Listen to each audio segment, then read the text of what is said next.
once Frasier became a respected commodity, it became the thing that it became a sitcom that actors didn't fear going on, particularly actors of some repute, and so we were able to attract really, really great people over the years. Sometimes I found myself directing really, people, that I just couldn't believe that I was directing. I mean, in the case I mentioned Joan Plowright, but also in Frasier, Sir Derek Jacobi, or Patrick Stewart, or John Glenn, or Bill Gates. I'm telling Bill Gates what to do here. Patti LuPone.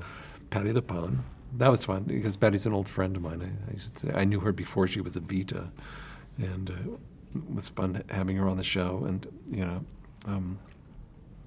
Marsha Mason, and what was fun with some of those,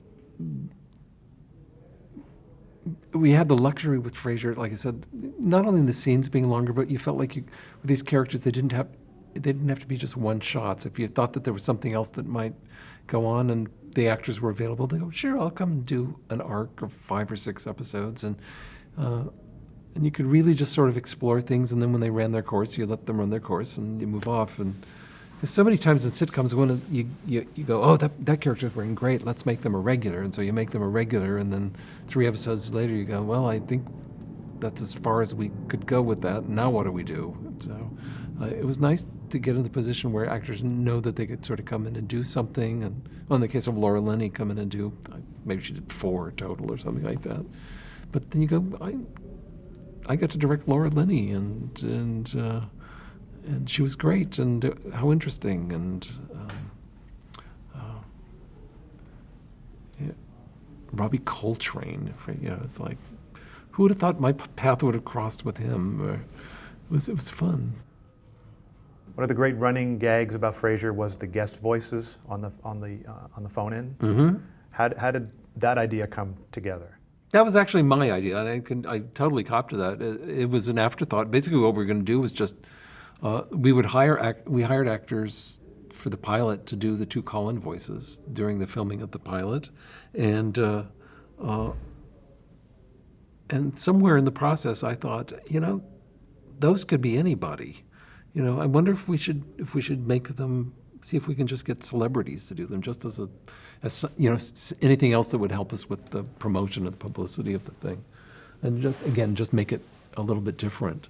And so I think Linda Hamilton was the very first one, and Griffin Dunn are the first 2 voices in the pilot. And what was great is they literally could phone their performances in.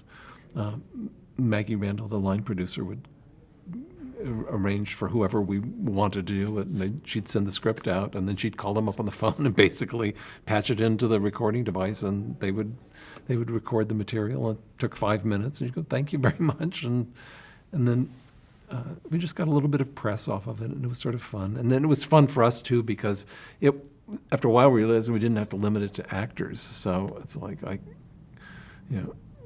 a big musical theater nut, and so I said, how about Harold Prince? Sure. How about Betty Compton and Adolph Green? Sure. And then it was like like an astronaut, a baseball player. So everybody got to have sort of their favorite people have guest spots on Frasier. All literally phoned in.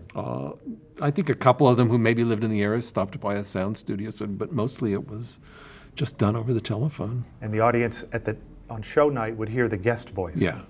No idea who it was going to be.